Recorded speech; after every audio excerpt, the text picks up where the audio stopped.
Hello అండి, అందరికీ నమస్తే. Welcome back to my channel. నేను మాధవి. ఎలా ఉన్నారు? అందరూ బాగున్నారా? నేను బాగున్నాను. మరి ఇవాల్టి వీడియో అనేది థంబ్నెయిల్ చూస్తే అర్థమైపోయే ఉంటుంది కదండి. ఈరోజు వీడియోలో మీకు ఎంతగానో హెల్ప్ అయ్యే మంచి వీడియోతోటైతే మీ ముందుకు వచ్చానండి. చాలా హెల్ప్ అవుతుందండి. వీడియోని స్కిప్ చేయకుండా ఎండ్ వరకు అయితే చూడడానికి ట్రై చేయండి. ఇంట్లో చిన్నపిల్లలు ఉన్నా లేదంటే చాలామందికి హెడ్ బాత్ చేసిన తర్వాత సాంబ్రాణి పొగ వేసుకోవడం చాలామందికి అలవాటయ్యే ఉంటుంది కదండి. నేనైతే సాయంత్రం పూట ఇంట్లో సాంబ్రాణి పొగ అనేది వేస్తాను. చాలా ప్రశాంతంగా ఉంటుంది.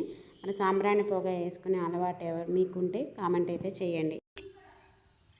మీరు ఎప్పుడైనా చూడండి, మనం గుళ్ళోకి వెళ్ళినప్పుడు అక్కడ ప్రశాంతమైన వాతావరణం అయితే కనిపిస్తుంది కదండి.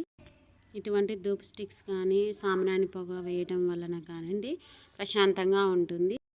అందుకని చెప్పేసి డైలీ ఈవినింగ్ టైంలో ఒక్కసారైనా ఇంట్లో సాంబ్రాణి పొగ వేయడానికైతే ట్రై చేయండి. అయితే మరి చిన్నపిల్లల విషయానికి వస్తే పుట్టినప్పటి నుంచి చిన్నపిల్లలకి సాంబ్రాణి పొగ అయితే వేస్తారు కదండి. పిల్లలకనే కాదండి, తల్లులకు కూడా వేస్తారు కదా. ఇలా వేయడం వల్ల జలుబు, ఇన్ఫెక్షన్ అనేటివి దగ్గరికి రాకుండా ఉంటాయి. కంపల్సరీ ప్రతిరోజు వేస్తూనే ఉంటారు కదండి. అయితే ఇప్పుడున్న రోజుల్లో మనకి బొగ్గులు అనేటివి దొరకట్లేదు కదండి. పల్లెటూరులో కానీ సిటీలో కానీ గ్యాస్ స్టవ్ వచ్చిన తర్వాత బొగ్గులు అనేటివి ఎవరు వాడట్లేదు కదండి. చాలా కరువైపోయినాయి. అవి దొరకట్లేదని సాంబ్రాణి పొగ వేయకుండా ఉంటామా చెప్పండి. మరి ఇంట్లోనే ఈజీగా నిప్పుల్ని ఎలా తయారు చేసుకోవాలి, నిప్పుల నుంచి బొగ్గులు ఎలా తయారు చేసుకోవాలో వీడియోలో అయితే చూద్దాం. మరి దీనికోసం కట్టెలతో పనేమీ లేదండి.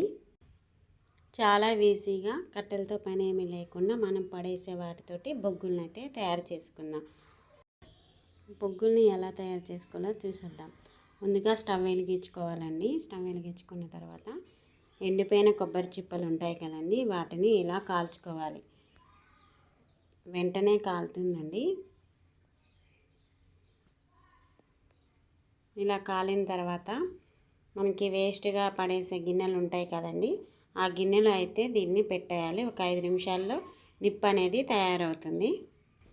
ఇంట్లో చిన్నపిల్లలు ఉన్న వాళ్ళకి ఇది చాలా ఉపయోగపడుతుందండి. చూసారు కదండి, నిప్పు అనేది తయారైంది. ఇక దీని మీద సాంబ్రాణి వేసుకోవడమే. చూసారు కదండి ఎంత బాగా పొగ వస్తుందో.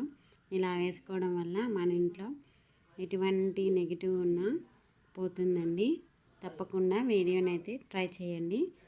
వీడియో నచ్చితే లైక్ చేయండి. మన ఛానల్ని కొత్తగా చూస్తున్నట్టయితే సబ్స్క్రైబ్ చేసుకోండి. చూసారు కదండి పొగ ఎంత బాగా వస్తుందో.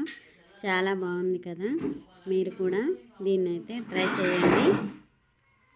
చిన్నపిల్లలు ఉన్న వాళ్ళకి ఈ వీడియో చాలా యూజ్ అవుతుందని అనుకుంటున్నాను.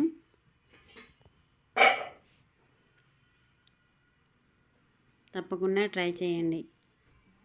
వర్షాకాలంలో ఈ బొగ్గుల్ని ఇలా ఈజీగా తయారు చేసుకొని సాంబ్రాణి పొగ అయితే ఇంట్లో వేసుకోవచ్చండి.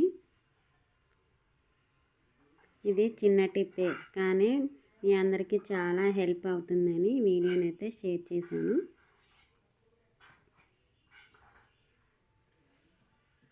ఈ వీడియో మీకు ఎలా అనిపించిందో కామెంట్ అయితే చేయండి. తప్పకుండా దీన్ని అయితే ట్రై చేయండి. మంచిగా యూజ్ అవుతుంది. ఇక ఇంతేనండి. వీడియో నచ్చితే లైక్ అయితే చేయండి.